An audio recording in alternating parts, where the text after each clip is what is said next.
Most of the expensive repairs I've seen, the ones that run 3,000, 5,000, sometimes more, they didn't come from accidents. They didn't come from bad luck. They came from cars that looked completely fine on the outside. Clean paint, decent tires, nothing unusual on the dashboard. The owners had no idea anything was building. No warning light, no strange noise, no obvious sign, just a pattern. A set of small habits, normal-feeling, harmless-seeming habits that had been slowly compressing the lifespan of the car, 1 week at a time. And here's what made it worse. Most of those owners were following advice. They were doing something. They weren't neglecting the car on purpose. They were just following the standard stuff, the generic tips, the dealer's service schedule, the advice their last oil change guy gave them standing over a pit. What nobody told them was the gap between the advice most people follow and what experienced mechanics actually do with their own vehicles. That gap is what cost drivers thousands. Today, I'm going to close that gap.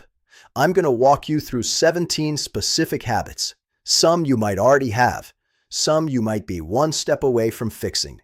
And by the time we get to number 17, you're going to have a complete maintenance system that actually protects your car instead of just making it feel like you're taking care of it. Stick around for number 9, because that one changes how every future dealer visit goes. And number 14 takes about 30 seconds and might be the most useful thing you do this week. Let's get into it. I want to set up what this video is actually about, because it's not a scare list and it's not a dealer bash session. Some of those exist on YouTube. This isn't that. What I've noticed, working on cars long enough to see real patterns, is that there's a difference between standard car advice and mechanic behavior. The standard advice is what ends up in blog posts and oil change receipts. The mechanic behavior is what people who actually know what they're looking at do with their own vehicles, quietly, consistently, without making a big deal about it. The gap between those two things, that's where most preventable car damage happens. A lot of the drivers I've seen come in with expensive problems, genuinely preventable problems, weren't doing nothing. They were doing the visible stuff. They were changing oil when the sticker said to, occasionally checking fluid levels, making sure the tires weren't obviously flat. They were doing enough to feel like they were on top of it. But there are layers underneath that, and most of them never get talked about in normal car conversations. Not because it's secret knowledge, but because nobody explains the why. Nobody explains what's actually happening inside those systems when you skip something or do it slightly wrong. Once you understand the why, the habits stop feeling like a to-do list. And decisions are something you can actually stick with. So here's what I want you to take from this. Number 6 on this list is responsible for more premature engine replacements than almost anything else I see. And it's something that happens slowly, with zero symptoms until it doesn't. We'll get there. Let's start where most of the silent damage actually begins. Not in the engine, not in the transmission, but at the gas station. This one sounds small. It isn't. Most people check their tire pressure either at the gas station, right after they've been driving, or when the low pressure light comes on. Both of those moments are the wrong moments. And they're wrong for the same reason. Heat. When you've been driving, the air inside your tires is warm. Warm air expands. That expansion creates pressure. So when you read a warm tire, you're reading a number that's inflated by the temperature, sometimes by 4 to 6 psi higher than the actual cold tire pressure. Which means you think you're at 35 psi. You might actually be at 29 or 30 cold, and that's underinflated, consistently. Here's what underinflated tires do over time. They wear faster on the outer edges. They flex more than they're designed to, which builds heat in the sidewall on highway driving. They drag slightly, not enough to feel it, but enough to cost you maybe 3 to 5% in fuel economy on a regular basis. Over 15,000 miles a year, that adds up to real money out of pocket at the pump. The fix is embarrassingly simple. Check your tire pressure when the car has been sitting for at least 3 hours, or first thing in the morning before you've driven anywhere. Use the number on the door jamb sticker, not the maximum number on the tire sidewall. Those are different numbers for different purposes. One $10 gauge, cold tires, every 2 to 4 weeks. That's the habit. This is probably the most expensive small habit on this list. Modern synthetic oils are very good. So good, actually, that they don't telegraph degradation the way older oils did. You don't feel it. You don't hear it. The car drives exactly the same at 3,000 miles over the interval as it did at 2,000 miles under. The feedback you'd expect just isn't there.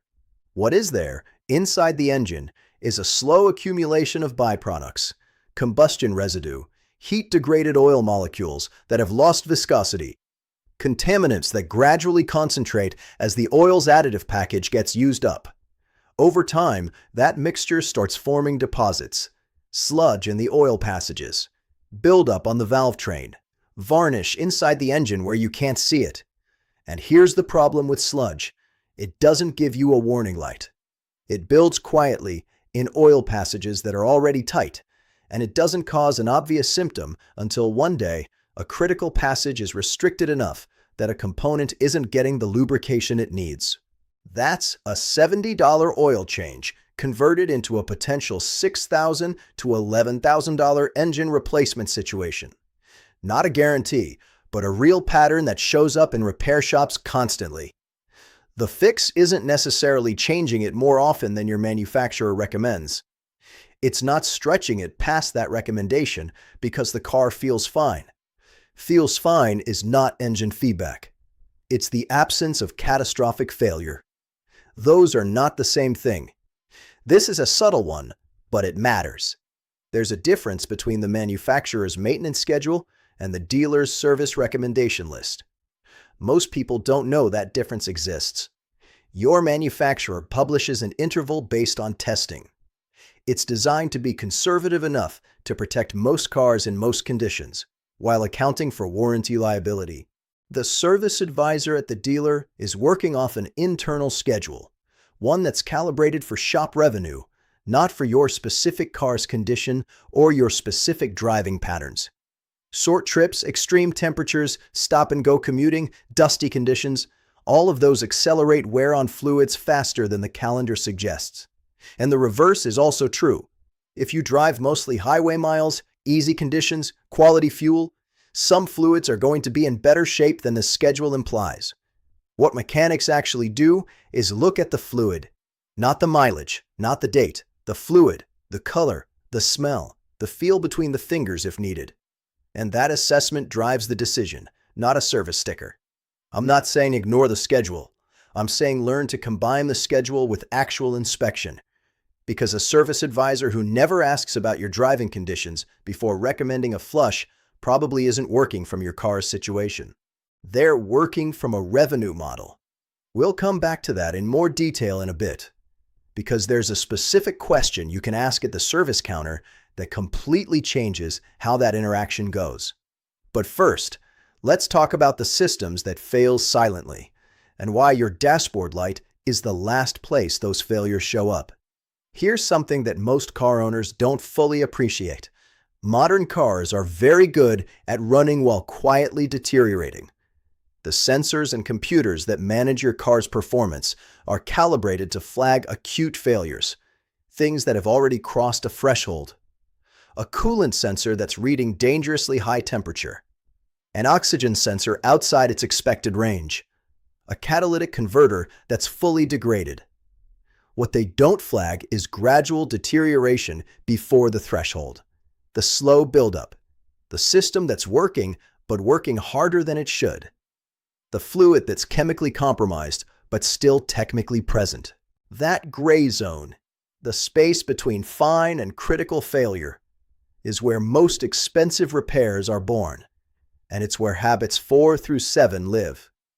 This is one of the most overlooked systems in the car, and it's responsible for some of the most expensive repairs. Most people, when they think about coolant, they think it's in there, level's fine, I'm good.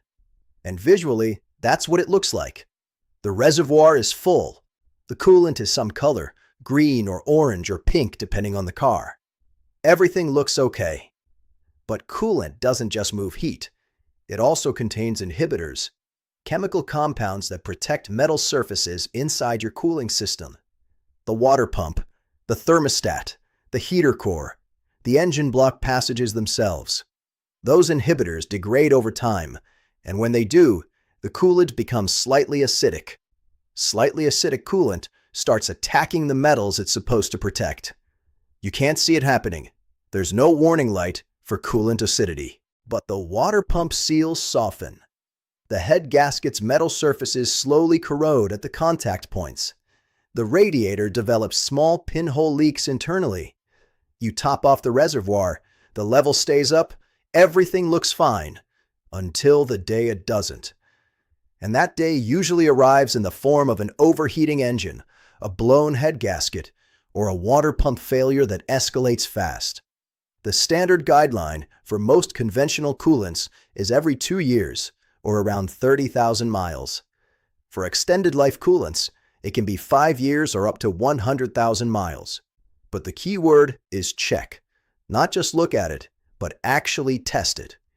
You can buy a cheap coolant test strip at any auto parts store.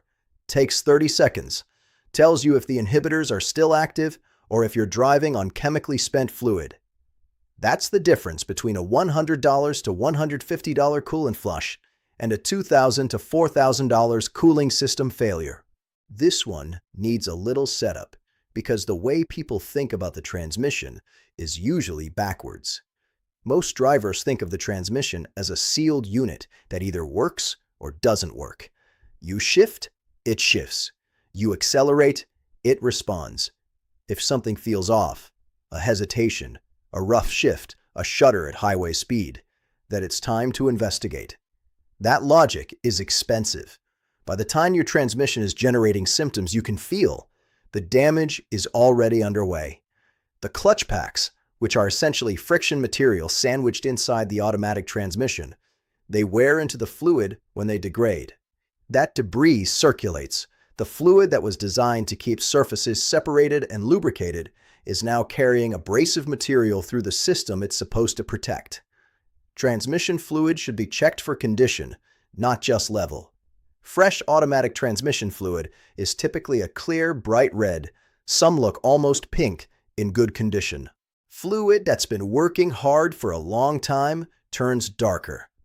Brown fluid is a signal. Bird-smelling fluid. That sharp, acrid smell you'll recognize immediately if you know what you're checking for. That's past the maintenance window. You don't necessarily need a transmission service every 30,000 miles.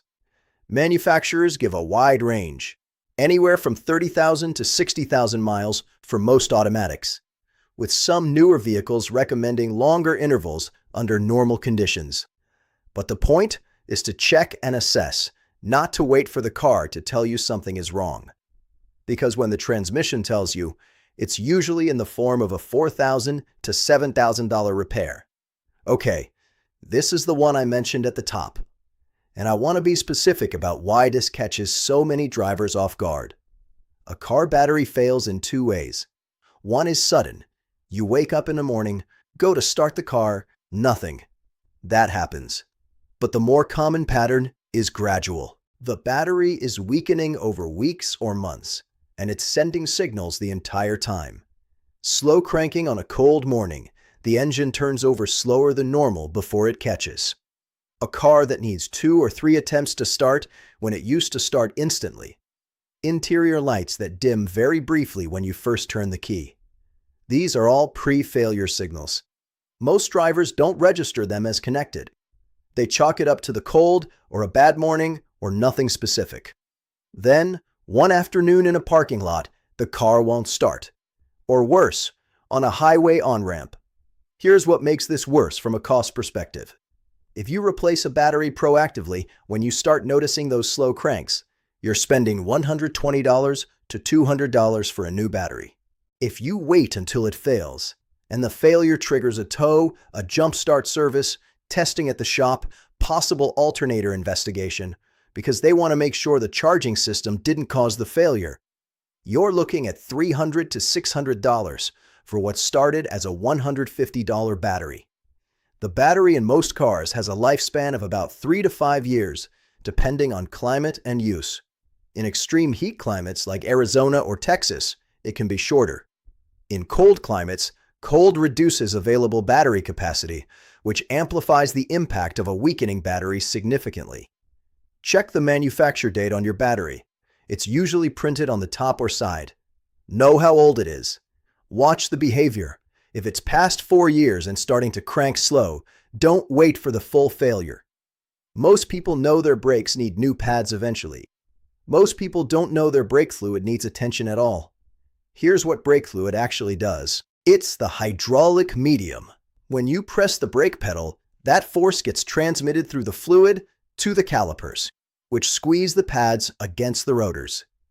The fluid has to maintain its properties under significant heat. The problem is, brake fluid is hygroscopic.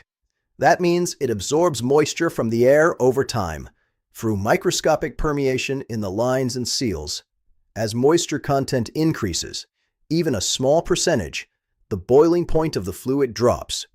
Under normal driving, that's not an issue. But under hard braking, a long downhill descent, a highway emergency stop, stop-and-go driving in hot weather, your brakes generate real heat. If the fluid's boiling point is already compromised from moisture content, you can experience brake fade. The pedal gets soft, the stopping distance increases, and the response you expect isn't fully there. This isn't a dramatic, catastrophic failure story. It's a gradual degradation of a safety-critical system that most drivers never think about. Most manufacturers recommend replacing brake fluid every 2 years or around 30,000 miles, though this varies by vehicle. And it's one of the cheaper services, typically $80 to $120. Given what it's protecting, that's a reasonable investment. Now, before we get into the next section, I want to pause here, because if you're watching this and thinking, okay, that's a lot of maintenance items I didn't know I was supposed to be tracking, there's a question most people ask at this point, and I want to address it directly. The objection is this: isn't following the owner's manual enough? If I do what the manual says, shouldn't I be covered? Mostly, yes. The owner's manual is the baseline, and following it is better than ignoring it. But the manual gives you intervals. It doesn't give you a condition assessment. It doesn't account for your specific driving style, your climate, the quality of fuel available in your region, or whether your last service was done correctly. What the manual tells you is, change the oil every X miles or months. What it doesn't tell you is what to look for when you pull the dipstick, how to tell if the coolant's working or just present, what brake fluid that needs attention smells and looks like, versus fluid that's still in good shape. The interval is a minimum schedule. The inspection habits fill in the gaps between those intervals. And here's where the math makes this simple. Let's look at the services we've discussed so far and compare what they cost proactively versus what they cost when ignored. A full oil change on synthetic oil runs $70 to $100. If you extend that interval consistently and damage builds, engine sludge, accelerated wear, eventual failure, an engine replacement for an average vehicle runs $6,000 to $11,000. We're talking about a cost multiplier of 80 to 100 times. A coolant flush, $100 to $150. A head gasket or water pump failure from acidic coolant, $1,500 to $4,000. 15 to 25 times the prevention cost. A transmission service, $150 to $200. A full transmission rebuild or replacement, $4,000 to $7,000. Up to 35 times the maintenance cost. Brake fluid flush, $80 to $120. Caliper failure, master cylinder issues from heat damaged fluid, $500 to $1,500. Add those preventive services together: oil changes, a coolant flush, a transmission service, brake fluid, and for most vehicles, you're spending $400 to $600 a year on proactive maintenance. One single delayed repair on any of those systems runs $1,500 on the low end and up to $11,000 on the high end. The math isn't complicated. It just doesn't feel urgent until it is. And according to AAA's 2025 data, the average American spends about $1,650 a year on maintenance and repairs combined for a car driven 15,000 miles. That cost has risen over 40% since 2019. The best way to keep your number closer to the low end of that average is to control the maintenance side before the repair side controls you. Now, you've got the foundation. You understand what's failing, why it fails, and what it costs when it does. The next section is the one that's going to change how you handle the dealer. Because the dealer isn't always wrong, but the way that service interaction is structured doesn't fully work in your favor. And there are specific habits that cost drivers real money in the waiting room. I want to be clear up front. Not everything a dealer recommends is unnecessary. Some of it is genuinely the right call. The problem isn't that service advisors are universally dishonest. It's that the service department is a profit center. And a profit center functions best when customers say yes. The habits in this section aren't about paranoia. They're about being an informed participant in the service conversation instead of a passive one. Fuel system cleaning, also called a fuel induction service or throttle body cleaning, is a legitimate service. For the right car, at the right time, it does something real. It removes carbon deposits from intake valves and throttle bodies, restores fuel injector spray patterns, and can noticeably improve throttle response on engines that have accumulated significant deposits. The key phrase is the right car at the right time. High-mileage vehicles, particularly those that run on lower-grade fuel regularly, or direct injection engines that don't benefit from fuel detergents washing the intake valves, those can genuinely benefit. A car with 22,000 miles that's been running good quality gasoline, the service is much harder to justify. The habit to build here is simple.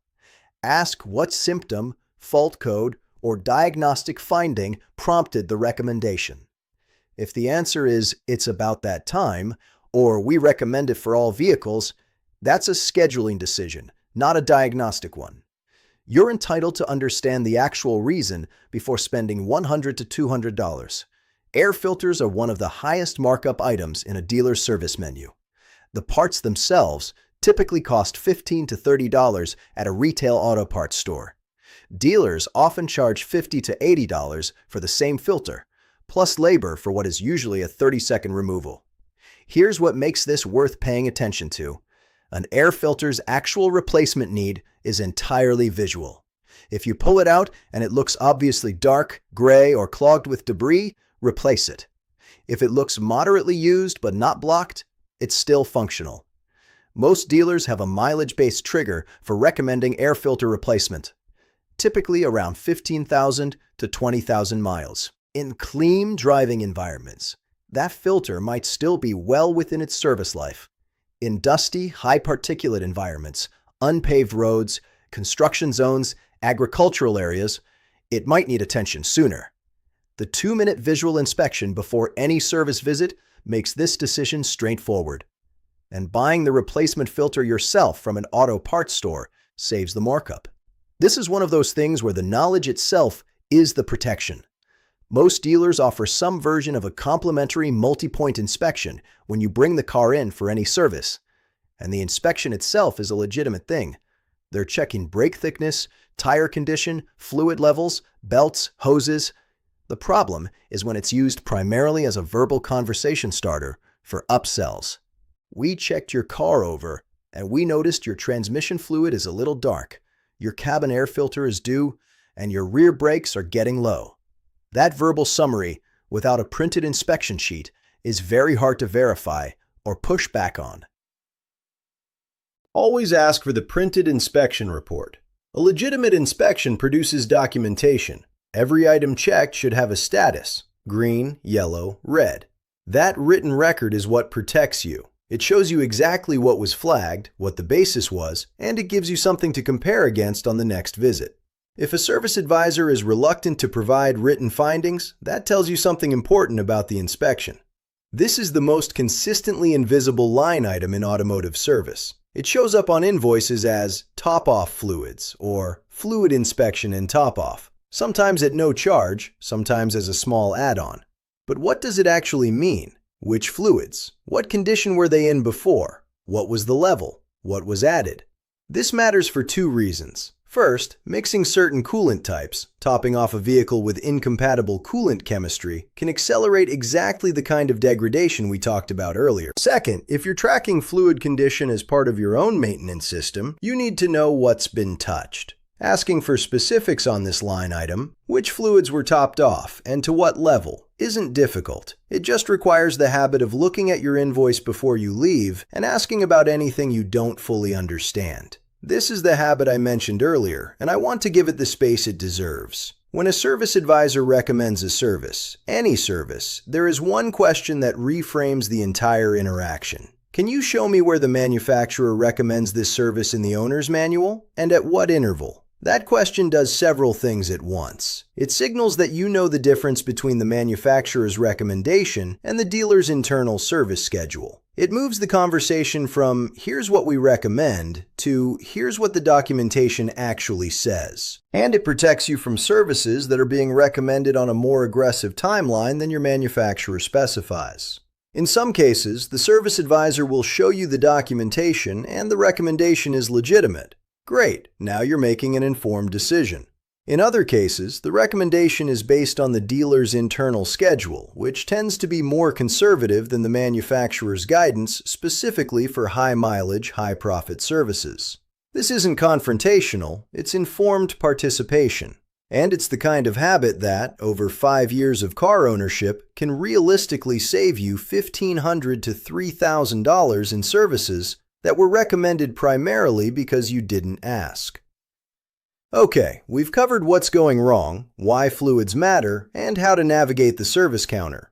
This final section is the one I find most useful to share, because these are habits that require nothing but awareness and a small, consistent commitment. These are the habits I see experienced mechanics apply to their own cars. Not because they're dramatic or hard, because they actually work. There's a persistent myth that modern fuel-injected cars don't need warming up, that you can start them and drive normally immediately. It's partially true. Modern engines don't need 10 minutes of sitting in the driveway idling. That's old carbureted engine logic, and it doesn't apply here. But there's a difference between no idle warm-up needed and full throttle is fine on a cold engine. Oil viscosity is temperature dependent. Cold oil is thicker and circulates more slowly. In the first 2 to 3 minutes after a cold start, oil pressure builds up, but full lubrication film hasn't fully established across all wear surfaces, particularly the upper valve train and cylinder walls. Aggressive acceleration during that window, high RPMs before the oil has reached operating temperature, causes accelerated wear on those surfaces. It's small each time. Over tens of thousands of cold starts across years of ownership, it adds up in the form of increased wear that shows up eventually in compression loss, oil consumption, and engine noise. The fix is simple. Drive normally. Light throttle for the first 2 to 3 minutes. Get on the highway once the temperature gauge starts moving. That's it. This one takes no mechanical knowledge, no equipment, no investment, and it's one of the most useful early detection habits you can build. Every time you park and walk away from your car, glance at the ground underneath it before you leave. A small, oily spot under the engine area could be the beginning of an oil leak from a seal or gasket. A greenish-blue puddle near the front, that's coolant. A reddish fluid near the center or rear, that could be transmission fluid or power steering fluid. Clear water dripping from the exhaust or from under the dashboard area on a hot day, that can be normal condensation. An oily wet spot at a wheel, possible brake fluid or wheel bearing grease. None of these mean immediate crisis, but all of them tell you something before the dashboard does. Catching a small oil leak from a valve cover gasket, a $100 to $200 repair, before it becomes an engine oil starvation situation, is exactly the kind of preventive awareness this habit builds. Do this once every day. It takes 30 seconds. You'll catch problems in their early stage when they're still cheap to fix. This one surprises a lot of people, and it's almost universally not done. The air conditioning compressor is driven by a belt and uses refrigerant oil circulated through the system to lubricate its seals and O-rings. When the AC sits completely dormant for months, typical for drivers in northern US states and Canada through the full winter season, those seals gradually dry out. The refrigerant oil isn't circulating, and the rubber compounds in the seals slowly deteriorate. By spring, when the weather warms up and you finally hit the AC button, you might be fine. Or you might be turning on a compressor whose seals have dried enough to allow slow refrigerant leakage. And the leak is slow enough that you won't notice it immediately, until one summer afternoon the AC just isn't cold anymore. A refrigerant recharge is $150 to $200. If the compressor itself is damaged, you're looking at $800 to $1,500 or more depending on the vehicle. The prevention. Run your AC for 5 minutes once a week through winter. You'll feel the compressor engage. There's a slight load change on the engine when it kicks in. That 5-minute run circulates the refrigerant oil, keeps the seals lubricated, and costs you nothing but fuel for 300 seconds a week. Level tells you how much fluid is there. Condition tells you whether it's still doing its job. This is the single biggest gap between what most car owners check and what mechanics check. When I look at a dipstick or open a reservoir, the first thing I'm looking at isn't the level, it's the appearance. Engine oil, light amber to honey-colored on a fresh change, dark brown to black over time. Normal degradation, not catastrophic, but a signal it's due. Grayish or milky oil is a serious warning. That indicates water or coolant contamination, which means a head gasket concern. Coolant should be bright and clear in its color, green, orange, or pink depending on the type. Brown, cloudy, or rust-colored coolant has lost its inhibitor chemistry and is potentially doing more harm than good. Transmission fluid, bright red in good condition, darker reddish-brown with mileage, still serviceable but monitoring territory. Dark brown or black with a burnt smell, that's past the service window. Brake fluid, clear to very light yellow when fresh, darker yellow to brownish with age and moisture absorption, time for a flush. Power steering fluid, varies by vehicle, but similarly, dark, burnt-smelling fluid is a signal. This takes 2 minutes. You can do every single one of these checks in a parking lot with clean hands and a rag. The information you get from those 2 minutes is worth more than most service advisor conversations. This is the habit that ties everything else together, and it's the one most drivers never start. Not because it's hard, but because nobody explains why it actually matters. A personal maintenance log is not the sticker on your windshield. It's not the dealer's service record on file at the shop. It's your own record, on your phone, in a small notebook in the glove box, in a notes app, wherever is convenient. What goes in it? The date, the mileage, what was done, what the fluid conditions looked like when checked, what was replaced. That's it. Takes 3 minutes after any maintenance touchpoint. Here's what that log does for you. First, it forces you to look. The act of writing down oil changed, color was dark brown at 6,200 miles, due earlier next time, means you noticed. You've started monitoring, not just reacting. Second, it catches patterns. If you're checking tire pressure every 3 weeks and consistently adding air to the same tire, that's a slow leak building. Without the log, you might not connect those separate moments into a pattern worth investigating. With the log, it's visible. Third, when you go to sell the car, documented personal maintenance history is worth money. Not just to serious buyers, it's worth your own peace of mind that you can honestly describe how the car was cared for. In the used car market, that's real value. And fourth, honestly, the psychological effect is underrated. When you know you're tracking something, you're naturally more consistent with it. The log isn't bureaucracy. It's the system that makes every other habit on this list stick. Here's where I want to land this. You don't have to overhaul everything today. Sustainable habits build one at a time. But here are the 5 things that will give you the most protection for the least effort, starting this week. 1. Check your tire pressure cold, first thing in the morning with a $10 gauge. Compare to the door jam sticker. Do this every 2 to 3 weeks. 2. Pull your oil dipstick and look at it. Just look. If it's dark brown and you're past the halfway point of your interval, that's your answer. If it's black and gritty, you're overdue. 3. Check your coolant reservoir. Not just the level, but the color. If it looks brown or muddy, budget for a flush. If it looks bright and clear, note it and move on. 4. Find your last service invoice. Identify one line item you don't fully understand. Look it up before your next visit so you can ask an informed question. 5. Start your log today. 1 entry, the date, your mileage, and what you just checked. That's the beginning of a habit that will pay you back for as long as you own this car.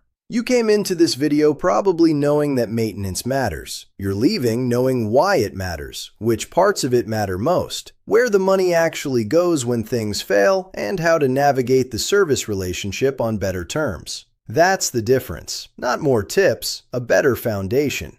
Now, everything I showed you about transmission fluid earlier, that was the overview. There's a layer underneath it that most drivers never reach until they're already in trouble. There are specific behavioral signals in how your car drives that show up weeks before the fluid looks bad and months before you feel anything obvious. Early transmission warning signs that you can actually notice from the driver's seat. If your car has more than 60,000 miles on it, or if you just bought a used vehicle and you're not sure what the transmission history looks like, watch that video next. It's linked right here. Because by the time a transmission is obviously symptomatic, the repair window has usually already closed.